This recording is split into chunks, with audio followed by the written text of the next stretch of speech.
తనకి వరుణ్‌కి దగ్గరుండి పెళ్లి జరిపించిన మ్యాడీ దగ్గర గుండె పగిలి నిజాన్ని బయటపెట్టిన లోహిత షాక్‌లో దేవేంద్ర.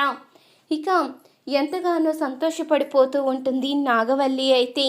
మ్యాడీ ఇంటికి రాగానే అసలు విషయాన్నైతే చెప్తుంది. మ్యాడీ, మన వరుణ్‌కి చాలా గొప్ప సంబంధం వచ్చింది. మన ఇంటికి డైరెక్ట్‌గా మినిస్టర్ గారే వచ్చి తన కూతుర్ని మన వరుణ్‌కి ఇస్తానని చెప్పారు. చాలా ఆనందంగా ఉంది అంటూ నాగవల్లి అయితే ఎంతో సంతోషంగా చెప్తూ ఉంటుంది. పెళ్లి కొడుకు ఎక్కడా అంటూ ఇక మ్యాడీ అయితే అడుగుతూ ఉంటాడు. వాడు ఈ సంబంధం కుదిరిన దగ్గర నుంచి గదిలోనే సిగ్గుపడుతూ కూర్చున్నాడు ఆడపిల్లలాగా అంటూ చెప్తూ ఉంటుంది. ఇంతలో ఇక వరుణ్ తల్లి కూడా ఎంతగానో సంతోషపడిపోతూ ఉంటుంది. మ్యాడీ, ఇంత గొప్ప సంబంధం వస్తుందని అస్సలు అనుకోలేదురా. నా పిల్లల భవిష్యత్తు ఎలా ఉంటుందో ఏంటో అని చాలా కంగారు పడ్డాను. వాడి జీవితం ఇంత అద్భుతంగా ఉంటుందని అస్సలు అనుకోలేదు. నేను ఇప్పటికీ ఇది కలే అనుకుంటున్నాను అంటూ ఇక చెప్తూ ఆనందపడిపోతూ ఉంటుంది వరుణ్ తల్లైతే. ఇంతలో ఇక మ్యాడీ అయితే వరుణ్ దగ్గరికి వస్తాడు. వచ్చేసరికి వరుణ్ మొహంలో అయితే సంతోషం కనిపించదు. బాధగా ఉండడం చూసిన మ్యాడీ అయితే, అరే ఏమైందిరా, నీకు మ్యారేజ్ కుదిరినప్పుడు సంతోషంగా ఉంటావని, నీ ఆనందాన్ని పంచుకోవాలని నేనొస్తే నువ్వేంటి ఇలా దిగులుగా ఏదో పోగొట్టుకున్న వాళ్ళ ఉన్నావు? అసలు ఏం జరిగిందిరా అంటూ అడుగుతూ ఉంటాడు మ్యాడీ అయితే. అబ్బే ఏమీ లేదురా, ఏమీ లేదు అంటూ చెప్తూ ఉంటాడు వరుణ్. చూడు, మనిద్దరం చిన్నప్పటి నుంచి కలిసి పెరిగాము.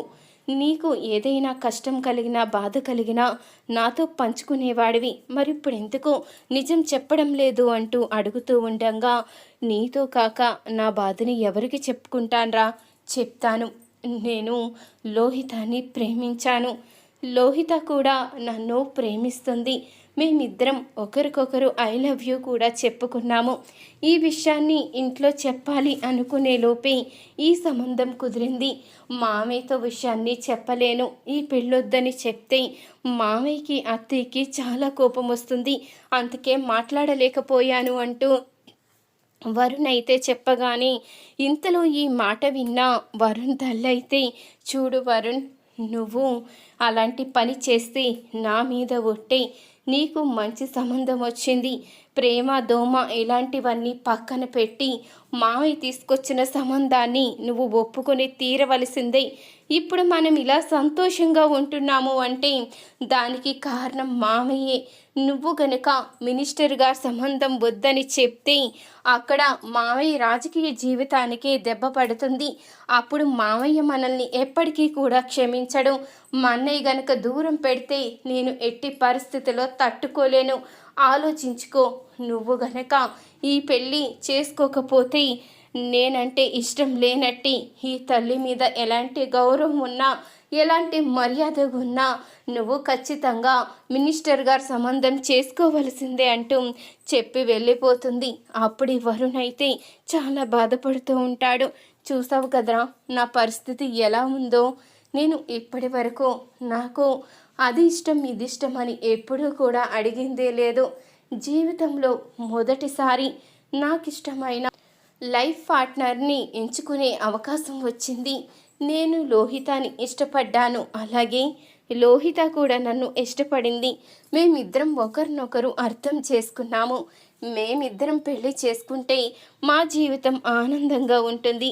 ఇప్పుడు అమ్మాయి ఎవరో తెలియదు. తనతో ఏదో ఒకసారి మాట్లాడానన్న పరిచయానికి తను నన్ను ప్రేమించిందంట. నేను అమ్మాయిని పెళ్లి చేసుకోవాలి అంటున్నారు. ఎలా కుదురుతుందిరా? నా మనసులో ఒకరిని పెట్టుకొని మరొకరిని ఎలా పెళ్లి చేసుకోవాలి? ఈ శిక్ష ఎవ్వరికీ పడకూడదు అంటూ వరుణ్ అయితే చాలా బాధపడుతూ ఉంటాడు. ఇంతలో ఇక మ్యాడీ అయితే తన తండ్రి దగ్గరికి వెళ్ళి, డాడీ, ఈ పెళ్ళి వరుణ్కి ఇష్టం లేదు. వాడు వేరే అమ్మాయిని ప్రేమించాడు. మీరు మినిస్టర్ గారికి చెప్పేయండి. ఈ పెళ్ళి మా వాడికి ఇష్టం లేదని అంటూ చెప్పంగానే, లేదు మ్యాడీ, ఎట్టి పరిస్థితిలో కూడా ఈ పెళ్ళి ఆగడానికి వీల్లేదు. మినిస్టర్ గారే స్వయంగా వచ్చి అడిగిన తర్వాత మీ అమ్మాయి అంటే ఇష్టం లేదని చెప్తే అక్కడ ఎలా ఉంటుంది? అసలు నేను చెప్పే ప్రసక్తే లేదు. వాడు ఈ పెళ్లి చేసుకుని తీరవలసిందే. ఎవరు ఏమన్నా సరే ఈ పెళ్లి చేసి తీరుతాను అంటూ ఇక దేవేంద్ర అయితే చెప్తూ ఉంటాడు. ఇక ఒక పక్క వరుణ్ బాధపడడం, మరొక పక్క దేవేంద్ర అయితే ఇలా వార్నింగ్ ఇవ్వడం మ్యాడీ అయితే ఆలోచిస్తూ ఉంటాడు. ఇంతలో ఈ విషయం తెలుసుకున్న లోహిత అయితే ఎలాగైనా వరుణ్ణి దక్కించుకోవడానికి ఇక తను ఆత్మహత్య ప్రయత్నం చేస్తున్నట్టయితే నటిస్తుంది. ఇంతలో లోహిత ఫ్రెండ్స్ అయితే మ్యాడీకి అయితే కాల్ చేస్తారు. కాల్ చేయంగానే మ్యాడీ అయితే కంగారుగా హాస్పిటల్కి అయితే వస్తాడు. ఏమైంది లోహిత, ఏం జరిగింది అంటూ అనగానే, వరుణ్ లేకుండా నేను బతకలేను మ్యాడీ. వరుణ్ణి ప్రాణంగా ప్రేమించాను. మీ ఇంట్లో సంబంధం కుదిరింది కాబట్టి ఇక మీ వాళ్ళు ఎలాగో నాకు వరుణ్కి పెళ్లి చేయడానికి ఒప్పుకోరు. నేను వరుణ్ లేకుండా బ్రతకలేను. అందుకని ఇలాంటి నిర్ణయం తీసుకున్నాను. వరుణ్ అయినా సంతోషంగా ఉండాలని ఇలాంటి పని చేశాను. నేనంటూ లేకపోతే మీ ఇంట్లో ఎలాంటి గొడవలు ఉండవు కదా. నా కారణంగా మీ ఇంట్లో గొడవలు రాకూడదని ఈ నిర్ణయం తీసుకున్నాను అంటూ లోహిత అయితే నటించేస్తూ ఉంటుంది మ్యాడీ దగ్గర. అప్పుడే ఇక మ్యాడీ అయితే, నువ్వు కంగారు పడకు, నీకు నేను మాటిస్తున్నాను, నీకు వరుణ్కి పెళ్లి జరిపించే బాధ్యత నాది అంటూ మ్యాడీ అయితే ఇక ఇద్దరినీ కూడా గుడికి అయితే తీసుకుని వెళ్తాడు. అక్కడ ఇద్దరికి అయితే పెళ్లి జరిపించేస్తాడు. ఇంతలో ఈ విషయం తెలుసుకున్న దేవేంద్ర అయితే కంగారుగా గుడికి వచ్చేసరికి ఇక లోహిత వరుణ్ పెళ్ళైతే జరిగిపోతుంది. అప్పుడే దేవేంద్ర అయితే కోపంగా, ఎంత పని చేసావరా, నేను నీకు ముందే చెప్పాను కదా ఈ విషయం, అయినా పట్టించుకోకుండా ఎందుకు ఇలా చేశావు అంటూ నిలదీస్తూ ఉంటాడు దేవేంద్ర. ఏం చేయమంటారు డాడీ, మీరు మీ పంతం చూసుకుంటున్నారు, మీ రాజకీయ భవిష్యత్తు చూసుకుంటున్నారు, కానీ వాడు జీవితాంతం పెళ్లి చేసుకుని నిండు నూరేళ్ళు అమ్మాయితో సంతోషంగా ఉండాలి అంటే వాడు మనసుకు నచ్చిన అమ్మాయినే పెళ్లి చేసుకోవాలి కదా. అందుకనే ఈ పని చేశాను అంటూ చెప్తూ ఉంటాడు మ్యాడీ అయితే తన తండ్రిని ఎదిరించి ఇక తనకి వరుణ్కి పెళ్లి జరిపించినందుకు ఇక లోహిత అయితే ఎంతగానో సంతోషపడిపోతూ ఉంటుంది. మ్యాడీ, నీకు జీవితాంతం రుణపడి ఉంటాము అంటూ అనగానే అప్పుడే వరుణ్ అయితే చెప్తూ ఉంటాడు, మనం రుణపడి ఉండడం కాదు, మ్యాడీకి మనం ఏదైనా తిరిగి సహాయం చెయ్యగలిగితే అది ఒక చిన్నీని ఎతికి ఇవ్వడం మాత్రమే. చిన్నీని గనక వెతకగలిగితే మ్యాడీకి మనం గొప్ప సహాయం చేసినట్టే అంటూ వరుణ్ అయితే చెప్పగానే ఆ మాటకి లోహిత అయితే ఆలోచిస్తూ ఉంటుంది. నాకు వరుణ్కి మ్యాడీ దగ్గరుండి పెళ్లి జరిపించాడు, ఇక మ్యాడీ కూడా సంతోషంగా ఉండాలి అంటే నేను అసలు నిజాన్ని బయట పెట్టి తీరవలసిందే అంటూ నిర్ణయించుకుని ఇక లోహిత అయితే మ్యాడీ దగ్గర అసలు నిజాన్ని అయితే బయట పెట్టేస్తుంది. మ్యాడీ, నువ్వు మా ఇద్దరి పెళ్ళి జరిపించావు కాబట్టి నీకొక నిజాన్ని చెప్తున్నాను. నువ్వు ప్రేమించిన అమ్మాయి ఎవరో కాదు, నీ చిన్ని ఎవరో కాదు, మన కాలేజీలో ఉన్న మధు నీ చిన్ని అంటూ తన దగ్గరున్న సాక్ష్యాన్ని అయితే చూపిస్తుంది లోహిత. ఇక ఆ సాక్ష్యాన్ని చూసి ఇక ఎంతగానో సంతోషపడుతూ ఇక షాక్ అయి చూస్తూ ఉంటాడు మ్యాడీ అయితే. అంటే నా చిన్నియే మధువా? నేను ఇన్ని రోజులు ఈ నిజాన్ని తెలుసుకోలేకపోయానా?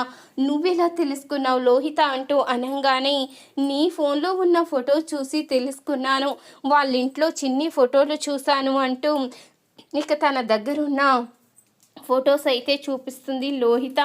అది చూసి ఇక మ్యాడీ అయితే అసలు నిజాన్ని అయితే తెలుసుకుంటాడు. ఇక ఈ మాటలు విన్న దేవేంద్ర అయితే ఒక్కసారిగా షాక్ అయిపోతాడు. ఇటు వీడి పెళ్ళి చెయ్యలేకపోయాను, ఇక మ్యాడీకి కూడా అసలు చిన్ని ఎవరో తెలిసిపోయింది. మ్యాడీకి అసలు చిన్ని తెలిసిపోయింది కాబట్టి ఇక వీడిని ఆపడం కూడా కష్టమే. నా చెల్లెలు కూతురుతో వీడి పెళ్ళి జరిపించడం కూడా కష్టమే. ముందు ఆ చిన్నీని లేకుండా చెయ్యాలి అంటూ అనుకుంటూ ఉంటాడు. నా చిన్నీని నేను దక్కించుకుంటాను, నా చిన్ని మీద ఉన్న ప్రేమని ఇప్పుడే బయట పెడతాను అంటూ మ్యాడీ అయితే చాలా సంతోషపడిపోతూ ఉంటాడు. చూసారు కదా ఫ్రెండ్స్, ఈ వీడియో కనుక మీకు నచ్చినట్లయితే తప్పకుండా ఒక లైక్ చేయండి. మా ఛానల్ని సబ్స్క్రైబ్ చేసుకుని పక్కనే ఉన్న గంట సింబల్పై ఆల్ అని క్లిక్ చేయండి. అప్పుడే మేము పెట్టే ప్రతి వీడియో మీరు మిస్ కాకుండా చూసేవచ్చు.